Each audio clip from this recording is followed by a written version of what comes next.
Welcome. In this first video in the Introduction to SQL series, we'll be providing the basic syntax of the SQL SELECT statement. It's this statement that is used to perform data retrieval operations in a relational database.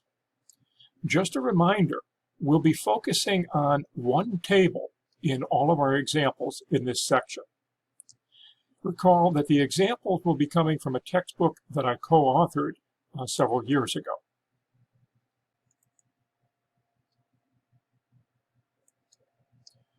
The objectives of this current video include introducing the basic syntax of the SELECT statement. In later sections, we will expand on the basic syntax that we introduce here. Additionally, we'll explain the concept of a predicate and how a predicate is expressed in an SQL statement. We'll show you how to rename columns in a query result set. We'll provide an explanation of how duplicate rows might appear within a result set and how we can remove those duplicates. We'll also describe a clause that will allow us to control the order in which the rows are returned in the query result.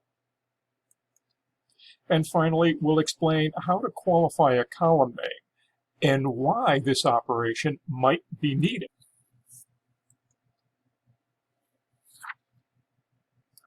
As noted in an earlier video, our examples of data retrieval will involve one table. Specifically, most of these examples will focus on the course table.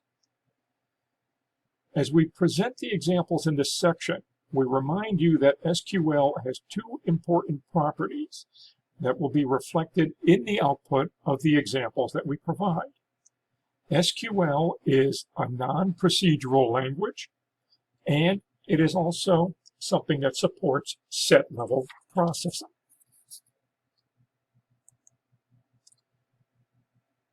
For each of the queries, we'll give a little bit of an explanation as to what the query is going to accomplish, and then we'll provide the syntax with the example, we'll discuss the example, and furthermore, we'll run some of these examples to show you what the output will look like.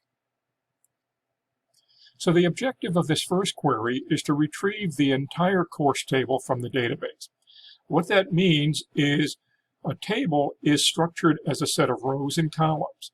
We're going to retrieve every column in every row and display that in our result set. To accomplish this, we say select asterisk from course. The asterisk here serves as an abbreviation for all columns. What normally follows the select keyword would be the specific columns that you wish to return. To retrieve all of the columns, we simply use an asterisk. All of the columns will be returned, and furthermore, the left to right order or sequence in which these columns will be displayed in the result set is predetermined. This was established when the table was created. The system retains that information about the left to right order as part of the metadata that it records about this table when the table is created. Note that the from clause identifies the table from which data will be selected. The table here is simply given the name course. In practice, we would probably qualify this table with the name of the schema or the owner of the table. But because we own the table, it's simply possible to say from course, as opposed to from tim.course or from student.course. Let's run the query and see what happens. I've connected to Oracle Live SQL. I've logged in. I've run the script to create the academic tables, which includes the course table. Now, with my select statement placed in the worksheet, I simply click on Run, and here's the output. And we can scroll through this, and we see a total of 14 rows. So this left to right column order, CNO followed by CNAME, followed by C description, and so forth, again was established in the create table statement when the course table was defined. Select and from are what we call keywords. These are not case sensitive. I could write these in lowercase or mixed case, and the query would perform exactly the same. The name of the table, course, also is not case sensitive. I could spell that in lowercase or mixed case and achieve the same result. The thing to note about the output is the rows of the displayed output are not necessarily sorted in any particular order. They are returned based upon the decision made by a component of the relational database called the query optimizer. If we wish to ensure that the rows are going to be returned in a particular order, it will be necessary to include an additional clause that we'll discuss later, called the order by clause. Our next query introduces the where clause. In this query, we'll return all rows that have a lab fee value equal to 0. The condition that we express here, C lab fee equal to 0, is called a predicate. A predicate can be thought of as a statement that evaluates either to true or to false.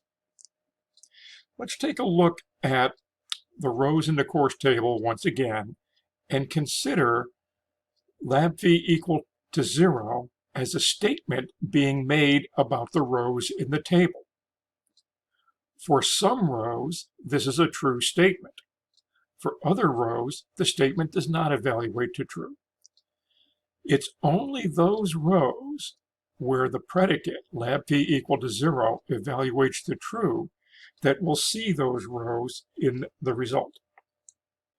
Let's run the query and verify the result. Again, we should see the 4 rows we've identified. And sure enough, here they are. So the condition in the current example tests a numeric column, lab fee, so the value being tested is a numeric literal. So the value is not enclosed in quotes. Note that the system will allow a predicate with a string literal. That is, C lab fee equals quote 0 quote. However, this would require that the system perform a data type conversion, adding some additional processing to the statement. Furthermore, when data type conversion is done implicitly, we cannot always be certain of the conversion choice that will be made by the system. Thus, it's best to ensure that you are familiar with the data type of a column and that you use a literal of that type.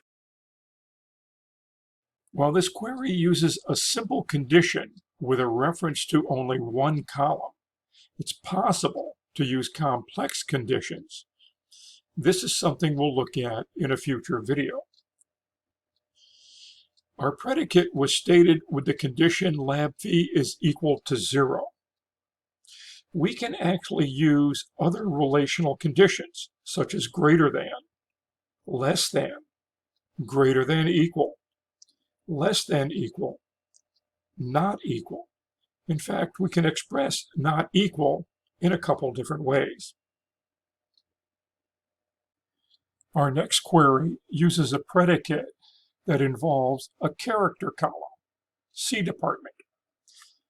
In this query, we're asking the question, which courses are sponsored by the philosophy department?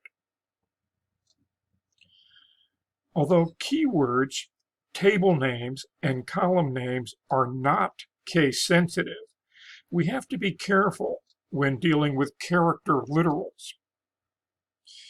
The characters contained between the single quotes or apostrophes, as shown here, must match the values actually stored in the database. There is some difference in the behavior with certain database management systems. Microsoft SQL Server may not be sensitive to the case of a character string literal, but Oracle Database and IBM DB2 are both case sensitive. So it's important to note that for such systems, the value enclosed within these apostrophes must match exactly the value that has been stored in the database. Here we've run the query with the predicate cdepartment equals PHIL, all in uppercase. This is the way the cdepartment values have been stored, so we see the 4 rows in the result. Let's modify this query to change the value to mixed case. And now let's run the query. Observe that no rows were returned. There are no rows in this Oracle database table that have a value of uppercase P, lowercase HIL in the cdepartment column. Thus, case sensitivity is an important issue to be aware of when working with some databases. Now, the comparison of character string data is performed on a character-by-character basis. 2 strings are considered equal only if both strings are the same length and the corresponding characters in each string match exactly. When comparing a character column against a string value, that string value must be enclosed with apostrophes, or what programmers sometimes refer to as single quotes. When we discussed the predicate involving a numeric literal, we had indicated that there were additional relational operators beyond equal, such as greater than, less than, and so on. It turns out we can use these same additional relational operators when working with predicates that involve character data. In this example, we're literally saying identify those courses where CNAME is greater than hedonism. In reality, what we're asking is that the system return to us all those courses where the name of the course follows hedonism in what we might call dictionary order or lexicographic order. When comparing character data with an inequality operator, the system examines the 2 strings again on a character-by-character basis, beginning with the leftmost character of each string. Comparison continues until an inequality is encountered, or if the strings are of unequal length, one of the strings has been exhausted. In our course table, all CNAME values contain just the standard characters A through Z, so evaluation is based upon the conventional alphabetic sequence. A special case exists when the character strings being compared contains digits, or special symbols, and both uppercase and lowercase letters. The system will evaluate a character sequence according to the sequence specified by the system's character code, whether that be IPSIDIC, ASCII, Unicode, or whatever code is in play. These codes specify the collating sequence for all characters found within the system. Our previous examples selected every column by specifying an asterisk following the select keyword. But in practice, there are usually far too many columns to return the entire row. If a table identifies, say, a person, there might be 50, 100, a couple hundred attributes or columns that describe that person. For any particular question, maybe only a handful of these columns supply the information needed to answer the question. So what we do is we omit the asterisk following the select keyword and have a comma-separated list of the names of the columns that we want to appear in the result. In this example, we show 3 columns that happen to be in the same left to right order that was established when the table was created. CNO will be listed first, and positionally it precedes CNAME in that default left to right order. Then CNAME is followed by CDepartment, which again comes after CNAME, not immediately after, but it does appear to the right of CNAME in the column list. We are not bound to specify the columns in the exact left to right order or some order proceeding from left to right. We'll show an example in just a moment where we can change that. Note here that we've omitted a where clause. So the absence of a where clause, which we saw present in previous queries, said that all rows are returned. So because there's no restricting predicate, we'll get the entire 14 rows that currently exist within the course table. But for those rows, we'll get only the 3 columns that we've identified here. In our next query, we combine the column subset with the row subset. We have a column list, and we also have a predicate in our where clause. So the objective of this query is to identify those courses that have a lab fee that is less than $100. But note also that the columns that are listed here are not in a left to right order that coincides with the create table statement. CDepartment, we noted, was listed as the rightmost column, but here we're inserting it as the second column in our result table. This shows you the great flexibility we have in specifying the columns that are of interest to us. Note that in this query, the predicate did specify that the lab fee be less than 100, and perhaps for confirmation purposes, we included the lab fee in the select list. This is not a requirement. We could actually have expressed the query a little bit differently and said select CNO, CDepartment, and omitted lab fee from the column list. Still, we use lab fee in the predicate. It would have essentially given us the same result, but without the confirmation that we do have the rows with that lab fee being less than 100. So the point is that we do not have to include a column that is used to evaluate a predicate in the where clause in the select list. It doesn't have to appear in our result. Let's summarize the select statement that we've examined thus far. We have select, and then we list the columns of interest to us that will appear in the result, and these column names are comma separated. This controls the left to right order for purposes of presentation in the result table. From identifies the table from which we'll get the columns and the rows. Where indicates which rows will be returned by specifying a predicate that must be satisfied by those rows. In the interest of keeping the videos short and manageable, we'll wrap this one up here. In our next video, we'll complete our examination of simple data retrieval and discuss topics such as duplicate removal and ordering of rows in the result set. So stay tuned for our next exciting video.